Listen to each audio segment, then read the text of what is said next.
Noong April 17 pa nga itong video na ito pero ngayon ko lang may upload. Kaya naman tara't samahan niyo ako mga ka-Disney. Birthday nga ng panganay ko nung 17 pero nalilito kami ng asawa ko kung saan gaganapin. Ang balak nga sana namin ay magwawa na lang kaso sobrang daming tao daw doon. Mabuti na nga lang at yung isa naming driver ay maraming alam na lugar. Located nga po pala ito sa may Maislab papuntang Barangay San Isidro. Alas 10 na nga ng umaga nito kami nakarating at walang pang katao-tao. At habang ang inaantay namin yung asawa ko at yung mga kaibigan niya dahil wala pa nga sa mga oras na ito, ay nag-start na kami dito ng kaibigan ko na maghiwa-hiwa na ng mga ingredients para doon sa mga lulutuin. Ngayon ko nga lang napuntahan tong lugar na ito at masyadong tahimik talaga dito sa looban. Akala ko nga ako lang dito magluluto mag-isa pero nagulat ako, nag-offer tong kaibigan ng asawa ko. Ay sabi ko nga dito, ay siya, for the go. Pagdating nga rin po pala namin dito sa Kadayunan, ay napansin ko na kaagad na malabo yung pool nila. Ang sabi nga ng iba ay nawasa daw pero yung iba naman naririnig ko galing daw sa sapa. Ay sabi ko nga, ay naku, maligo na lang kayo, wag na kayo mag-inarte, magbabanlaw din naman kayo. Ang importante sa atin ay solo natin yung pool. Siguro nga yung mga naitulong ko lang dito ay naghiwa-hiwa lang talaga ako ng sibuyas, bawang, kamatis. Yung kapatid dito ni Kuya Renan, mura magsirine requestas. Ay shush, kadyapo.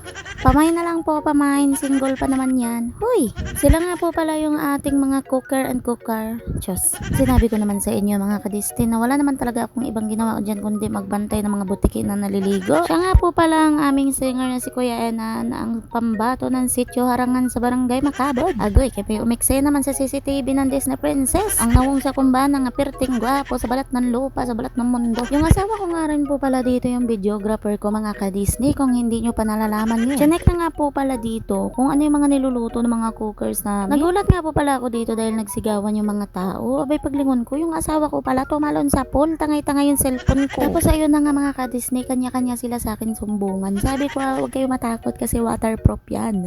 At ayun na nga mga ka-Disney, ang dami nagulat at ang dami na nga rin nanghiram ng cellphone. Abay hindi lang naman ako ang tao dito sa mundo na may ganitong cellphone. Sa pagkakaalam ko nga ay yung cellphone din ni Kagawad Otep ay pwede rin yun sa tubig. Hoy, ba't naman napunta doon? Sabi ko nga sa cellphone ko, kapag nasira ka ngayong araw na to, martilyo talaga ang katapat. Abay mabuti na lang at natakot sa akin yung cellphone ko. Marami na nga napaliguan tong Samsung ko sa Norzagaray, Bulacan, sa Blura, Katikatlo dito sa Kadayunan. Abay ngayon ka pa ba susuko? Hoy, after nga nila makapagluto ay tinawag na nilang Disney Princess para kumain na. So hindi ako kakain ng hindi kami sabay-sabay. Ganun. And after nga rin namin magkainan ay nag-start na kami dito maglunoy-lunoy ba. Ako ang bana dire kay mura magmanganak na. Siguro mga 10 months. Nakailang take talaga kami dito sa part na to. Pinapakabobogo. Sabi ko ngay mauna ang nasa unahan, abay nauna tuloy ang nasa hulihan. Umayaw na nga lang ako dito nang bigla ako nakaramdam ng tapak-tapakin ako ng tubig sa sikmura. It's a very hurt.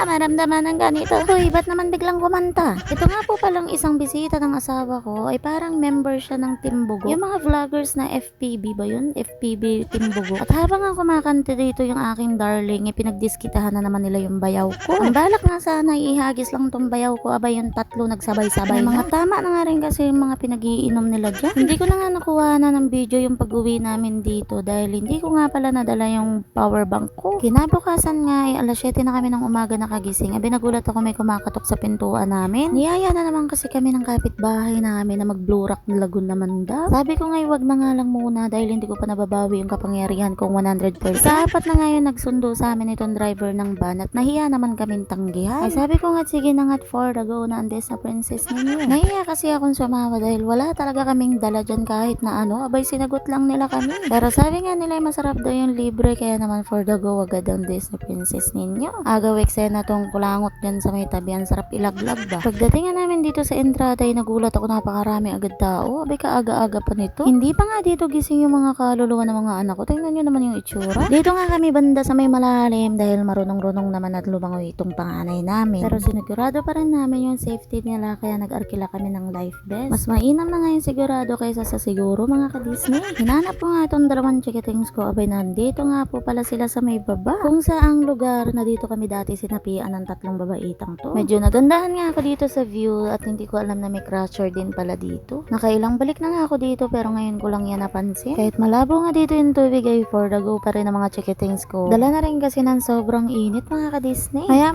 nga ay nagdatingan na rin yung iba naming mga kasama. Naisipan na nga rin po pala nila na dito na lang sila din magluto. Abay kung dito pa sa mga bahay-bahay namin ay abuti na kami ng next year. Dito nga ay nag-start na kaming mag-inuman yung mga babaitang yan. Abay last na to. Last na talaga to. Tinamaan kasi dito ang Disney Princess ninyo guys ng sumpa nila. Abay yung asawa ko dito. Abay umuusok na talaga pati bunbunan. Hindi ko nga rin alam dito kung tinatamaan na rin tong lalaking to. Abay kung ano-ano na nga pinagagawa sa sarili niya. Sa part nga na ito ay pinapasayaw na siya ng mga kabataan. Abay nalit ako ng video. Abay palaman talaga ng inuman si paring Edgardo. Habang nga nag-e-edit ako ay nakita ko dito yung sarili ko. Abay binibidyohan pala ako dito ng aking darling. At sa mga oras nga na ito ay tumitriplets na talaga yung mga paningin ko dyan. Habang yung mga kasabayan ko dyan nagoy, tubig lang talaga sa kanila yung mojito. Ang pangit nila kabanding, ang bilis nilang malasing.